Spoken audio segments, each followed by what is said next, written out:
E no vídeo de hoje estamos aqui diretamente do escritório da Analog Shift em Nova York, escritório principal, empresa especializada em vintage. Vamos bater o papo com o Josh, membro do time comercial, e ver umas peças vintage que a gente não vê todo dia. Vem comigo.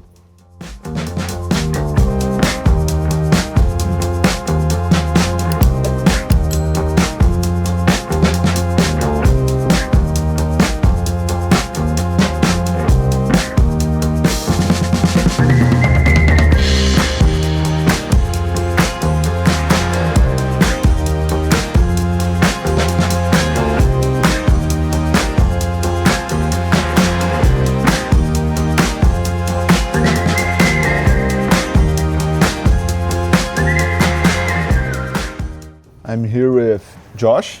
Nice to meet you, Josh. Thanks for having us. Yeah, thanks for coming by. We selected some different watches, some you like, some I like. Yeah. So let's talk a little bit of what you have here and the concept behind Analog Shift. What is the mission of the brand? What are you looking for? So we were founded in 2012 by James Lambden, who's still with us. He oversees kind of the creative vision of the brand and does a lot of the sourcing. We stock everything from, I would say, early 20th century to contemporary pieces, all price points, all brands. We have a great selection of pieces on the table right here. You know, we picked out a few of our favorites. We'll start with this. This is a 2526 Calatrava. So the first automatic Calatrava with enamel dial. This example is extra special because it's a double Swiss signature. So you have Swiss at the lower six and then Swiss made right above it by the indice. This is, I would say, museum condition piece.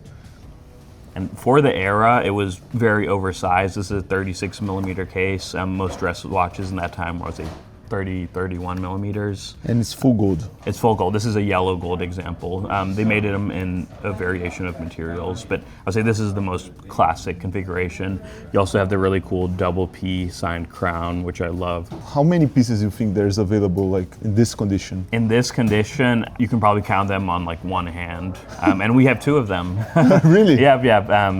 We got them from the same person, and both are like immaculate condition. I would say best Calatrava ever made.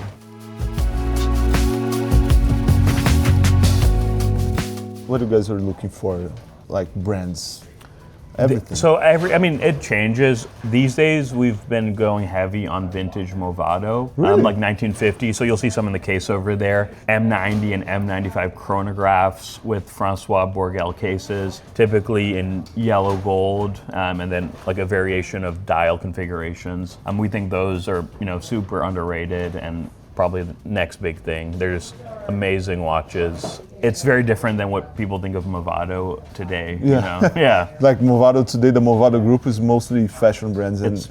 Most like people will say like mall watches, or they'll know the museum watch. But in this era, they were competing with the best. Yeah. This is your personal favorite? My personal favorite watch that that we've had here is, I don't have it right here, but Lange Datograph, first generation platinum. James has one of those, and to me that's, in terms of like high horology, that's the best watch. Just proportions I think are better on the first generation. The movement, architecture, and finishing is on the highest level, and I think historically it's a very important watch because it made a lot of the Swiss brands have to kind of up their game. Yeah.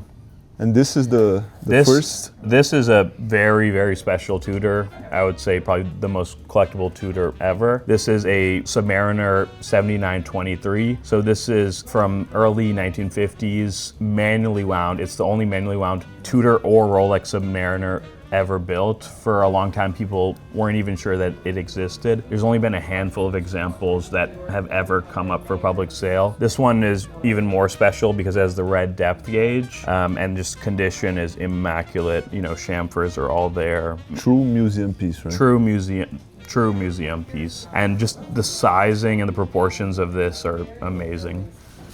You can see where like the Black Bay 54 got its influence. And a lot of that comes from this piece. Really? Yeah.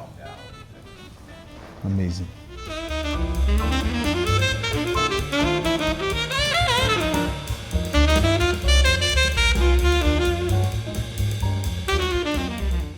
So So this is a bit later. This is a reference 7928, late 60s, early 70s.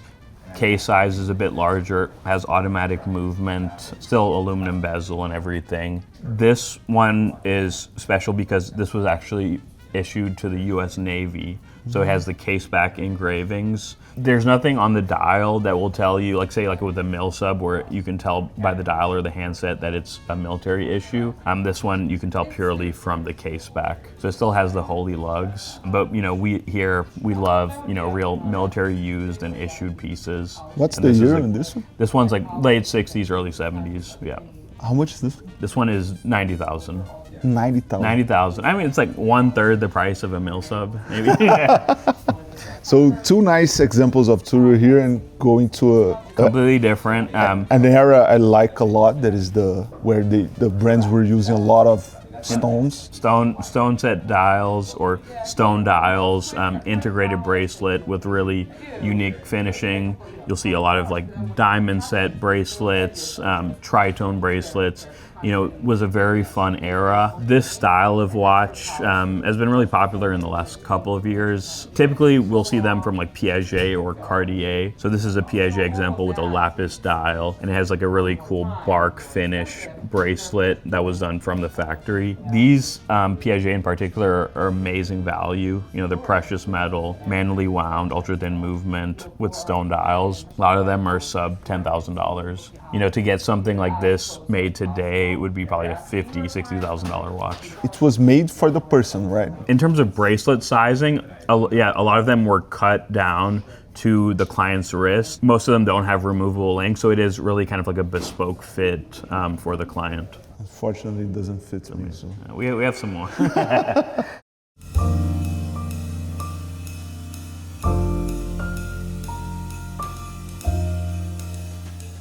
And this really rare This AP. is a really rare AP. This is a reference 5520. This was made in 1943, so during the Second World War. For the era, again, very oversized. Like, we've nicknamed this jumbo. This is a 38 millimeter case.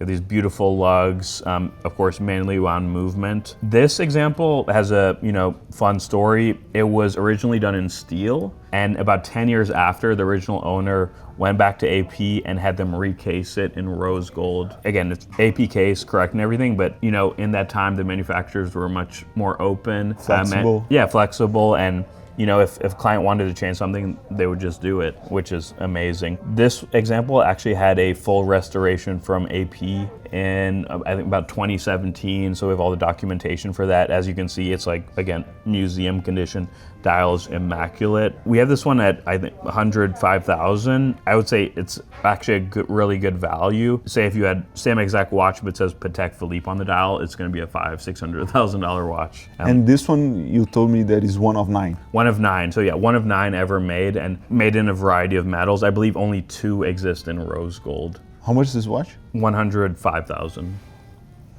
I love the vintage APs. For me, it's the... Yeah, people they only think Royal Oak, normally. No, but they were making like amazing stuff before that. Yeah.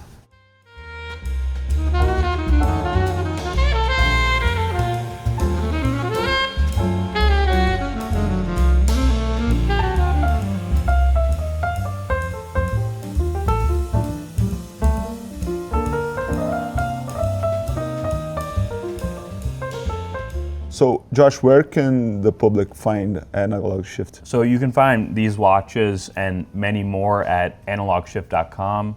You can follow us for more content at Analog Shift on Instagram, and we have a YouTube channel as well, Analog Shift Official. Vou deixar aqui na descrição onde vocês podem encontrar a Analog Shift. Thank you, Josh. Yeah, thank you. Thank you for having us. Obrigado por assistir esse vídeo. Não se esqueçam de se inscrever, compartilhar. Obrigado e até o próximo vídeo.